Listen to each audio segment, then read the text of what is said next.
Engkau nggak tahu bahwa ziarah ke makam anakku Abdullah bin Alwi Al-Haddad ini Alwi Al-Haddad ini bisa mengabulkan 70 hajat.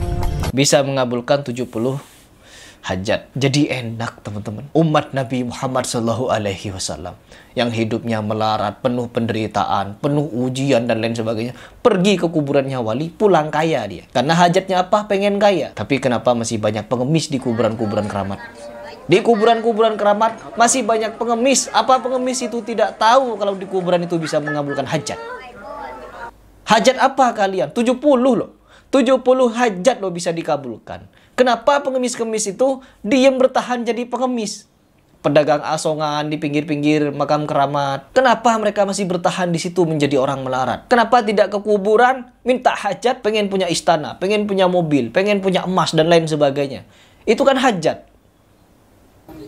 Ya Allah, bagaimana ini Habib yang mengaku keturunan Nabi Muhammad SAW tapi mengajarkan umat untuk minta-minta di kuburan, sampai membawakan dalil yang tidak jelas, dalil dari mana 70 hajat katanya terkabulkan. Jangankan 70, satu hajat saja itu sudah sangat-sangat cukup untuk menyelesaikan permasalahan. Ini 70 nih, dalil dari mana ini? Ya Allah.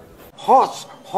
Ada beberapa berita yang dimuat oleh beberapa website yang dimana menunjukkan aktivitas pembongkaran makam-makam keramat. Dan itu juga pernah saya bahas beberapa bulan yang lalu, yang dimana ada beberapa orang, organisasi atau apalah itu, yang dimana mereka ini memiliki visi misi untuk mencari makam-makam palsu. Dan juga ada tandingannya, yaitu orang yang bervisi misi untuk mencari makam-makam keramat. Yang dipelopori oleh Habib juga ya, yang dimana Habib ini pernah kemarin dibongkar bahwa memiliki beberapa makam keramat palsu. Dan bahkan tidak segan ada yang bersaksi bahwa sang Habib menerima uang 5 karung per tahun dari salah satu makam keramat tersebut. Dan di sini bisa membuka mata kita bahwa Indonesia ini jangankan kepada orang yang dianggap berkeramat, orang yang sudah mati pun tambah keramat bagi mereka. Dan na'udzubillah, kalau kita sebagai seorang muslim yang mencoba untuk memurnikan tauhid, memurnikan syariat, kita dianggap orang yang sok suci, yang paling familiar adalah dijuluki Wahabi. Setelah kita mengkaji apa itu Wahabi, baru kita menemukan kebenaran teman-teman. Sebagaimana saya dulu, meskipun dulu di kampung, saya pernah disarankan juga untuk pergi ke kubur-kubur keramat, kubur ini, kubur itu, untuk minta hajat di situ. Karena memang ada doktrin di tengah-tengah kita itu,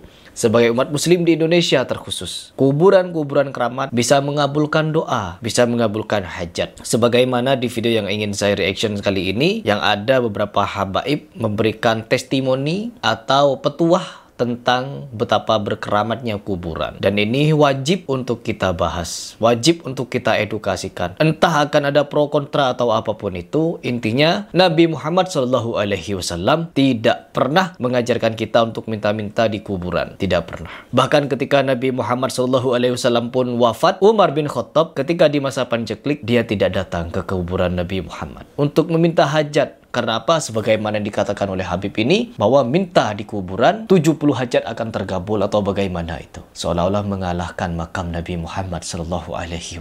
Biar kalian sama-sama tahu, dan ini sudah beredar di masyarakat luas, kita hanya ingin mengedukasikan. Ya, kalau kalian ingin membuka mata, ingin membuka hati, ingin menerima kebenaran, silahkan. Tapi kalau kalian masih mau mencari pembenaran, maka carilah pembenaran itu sesuai dengan dalil. Jangan cocok logi, yang dimana tidak ada kisahnya Nabi Muhammad ketika wafat Abu Bakar, Umar, Utsman, Ali, Aisyah, Abu Hurairah dan semua sahabat, bahkan sampai Hasan Hussein pun tidak ada di antara mereka datang ke kuburan Nabi untuk meminta hajat. Itu benang merahnya. Dan sekarang kita simak fatwa-fatwa dari orang yang mengaku cucunya Nabi Muhammad SAW. Tetapi mereka malah menganjurkan untuk kita minta-minta di kuburan. Ya Allah, kita ke kuburan itu Bapak mendoakan yang sudah mati. Allahumma firlahu. Begitu. Untuk mintakan ampunan kepada Allah, kepada orang yang sudah mati. Jangankan wali.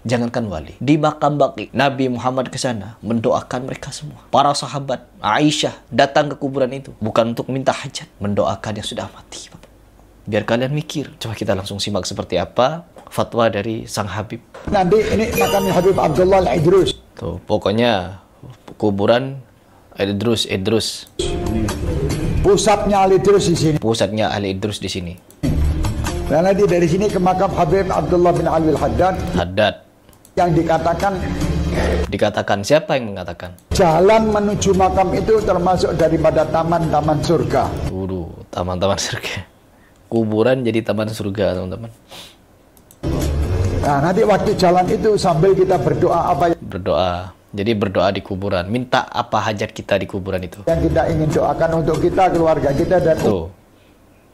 Bukankah kalau kita ke kuburan memintakan ampun kepada orang yang sudah dikubur? Bukan minta untuk hajat kita. umat Nabi Muhammad semuanya. Kalau ada Nah, ini penjelasan yang lebih konkret bahwa kita akan dikabulkan hajatnya apabila masuk dan berdoa di kuburan. permasalahan di Permasalahan, teman-teman. segala apapun, Apapun masalahnya, Al-Habib Abdullah bin Al-Haddad bilang, dia apa katanya? maka hendaknya kalian berziarah ke kuburan. Ziarah. Oh, pokoknya kalau ada masalah apapun ziarah ke kuburan, teman-teman, untuk mengingat kematian. Nah, kalau untuk mengingat kematian, maka semua masalah akan kelar. Karena nyawa kita itu tidak tahu kapan dicabut oleh Allah Subhanahu wa taala. Bisa sekarang, bisa nanti, bisa besok, bahkan nggak nyampe besok. Ketika kita tidur dicabut oleh Allah Subhanahu wa taala, kita selesai urusan di dunia. Ya, kalau kita ke kuburan untuk mengingat kematian dan mendoakan orang yang sudah mati, maka itu sunnah, dianjurkan oleh Nabi. Tapi kalau bahasannya beda, misalkan seperti ini nih. Dan kuburan kami itu semua bisa menyelesaikan segala permasalahan. Tuh, kuburan kami. Bisa tahu, teman-teman. Kalau kuburan bisa menyelesaikan masalah. Ada seseorang orang soleh melihat Seorang soleh. Rasulullah Shallallahu Alaihi Wasallam, Rasulullah SAW ya, Nabi nih, melihat Nabi Muhammad nih. seakan-akan kok dia terlambat untuk ziarah Rasulullah Oh, seakan-akan dia terlambat untuk ziarah. Sallallahu Alaihi Wasallam. Di situ Rasulullah menyampaikan, apa Rasulullah SAW menyampaikan, engkau nggak tahu bahwa kau nggak tahu ziarah ke makam anakku kalau ziarah ke makam anakku, Abdullah bin Alwilah Haddad ini Alwi Al-Haddad ini dapat dari mana ini dalil? bisa mengabulkan 70 hajat. Bisa mengabulkan 70 hajat.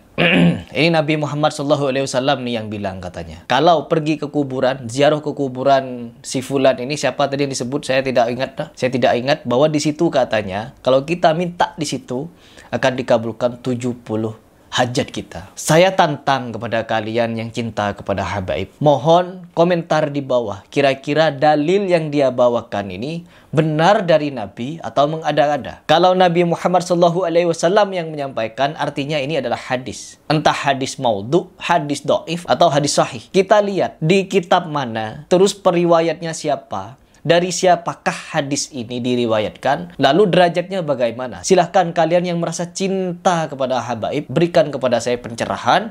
Dalil ini didapat dari kitab mana dan di dalam hadis apa, teman-teman. Karena ini menyangkut perkara gaib. Ada 70 hajat katanya. Kenapa harus kepada cucu? Kenapa pada Habib? Kenapa tidak kepada nabinya langsung? Kalau memang kuburan itu bertuah, kenapa tidak ke kuburannya Nabi Muhammad SAW saja? Umar bin Khattab kenapa tidak ke kuburannya Nabi? Ketika Nabi Muhammad SAW wafat, kenapa dia malah memanggil Abbas untuk meminta bantuan, doa kepada Allah untuk diturunkan hujan? Kenapa tidak kepada Nabi? Ini pertanyaan dari saya. Apakah kira-kira ada yang bisa jawab? Mohon di sini bukan untuk sok pinter-pinteran, teman-teman. Silahkan datakan redaksinya. Ini dari mana dalil? Karena sudah dinisbahkan kepada Nabi Muhammad SAW. Jangan sampai perkataan ini adalah dusta kepada Nabi Muhammad, karena barang siapa yang berdusta atas nama Nabi Muhammad itu sungguh berbeda daripada berdusta atas nama siapapun. Berbeda, teman-teman. Karena apa? Mereka yang berdusta sengaja atas Nabi Muhammad, mereka sudah mempersiapkan kursinya di neraka. Saya di sini bukan ingin sekedar membantah, tapi ingin mengajak kalian berpikir bagaimana kita sebagai seorang muslim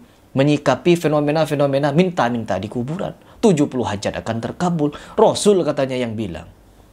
Hadis apa itu? Mungkin karena saya tidak punya kitab hadis, maka kalian yang punya silahkan paparkan hadis ini. Bantah video saya. Buat video juga. Ini loh Heri Plus jawabannya. Agar saya bisa menghapus video ini nanti. Kalau memang ada minta kuburan 70 hajat akan terkabul. Jadi enak, teman-teman. Umat Nabi Muhammad SAW yang hidupnya melarat, penuh penderitaan, penuh ujian dan lain sebagainya, pergi ke kuburannya wali, pulang kaya dia. Karena hajatnya apa? Pengen kaya. Tapi kenapa masih banyak pengemis di kuburan-kuburan keramat?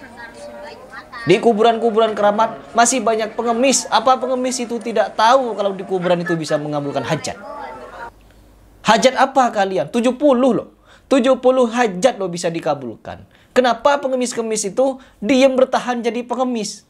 pedagang asongan di pinggir-pinggir makam keramat. Kenapa mereka masih bertahan di situ menjadi orang melarat? Kenapa tidak ke kuburan, minta hajat, pengen punya rumah, pengen punya istana, pengen punya mobil, pengen punya emas, dan lain sebagainya.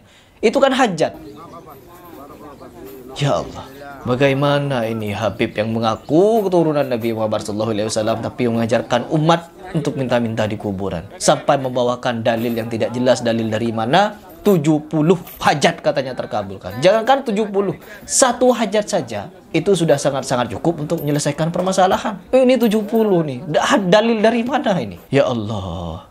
Bahkan teman-teman, saking mirisnya saya ketika Nabi Muhammad SAW mengingatkan kepada para sahabat, janganlah jadikan rumah kalian seperti kuburan dan menjadikan kuburan sebagai tempat ibadah.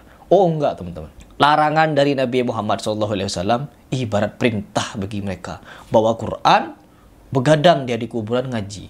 Ada videonya. Agar apa itu? Kemungkinan juga mau minta hajat. Ya, punya hajat masalah hidup. Pergi kuburan ngaji semalam suntuk. Ya Allah, ya Allah. Coba kita simak videonya. Tuh, ngaji. Oh, bukan ngaji ya. Baca Al-Quran. Ini namanya baca Al-Quran. Kalau kita ngaji, yaitu mentadabburi Al-Qurannya, isinya teman-teman. Kalau ini baca, kan di Indonesia itu bukan berbahasa Arab. Kadang mereka itu menganggap lagu-lagu Arab sebagai sholawat. Ada orang ngomong berbahasa Arab, mereka amin-amin begini teman-teman. Padahal cuma sekedar ngomong. Ya itulah. Oh,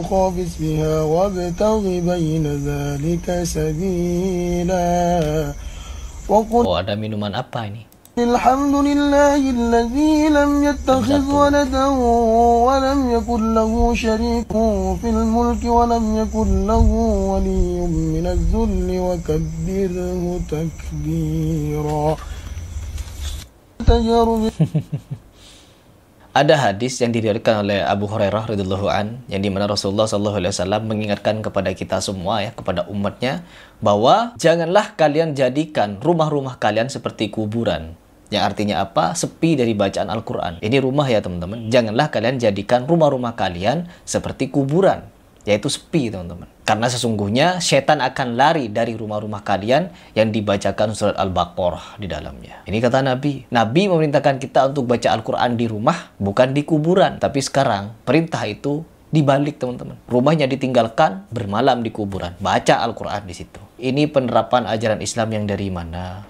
Penerapannya dari mana? Karena apa teman-teman? Kalau hanya sekedar pendapat ulama ini, ulama itu, ulama ini, ulama itu, setiap manusia itu bisa berpotensi salah, bisa berpotensi benar, bisa berpotensi abu-abu. Tetapi kalau kita berkiblat kepada Al-Quran dan As-Sunnahnya yang sahih-sahih terkhusus, maka kita akan selamat dari berbagai macam syubhat. Ketika Nabi melarang, jangan jadikan rumah kalian seperti kuburan dan menjadikan kuburan sebagai rumah kalian, yang dimana membacakan Al-Quran di situ, zikiran, sholat, angguk-angguk dan lain sebagainya, ditukar. Ya, ditukar, lebih memeriahkan kuburan jatuhnya. Dan ini yang diperingatkan oleh Nabi Muhammad SAW.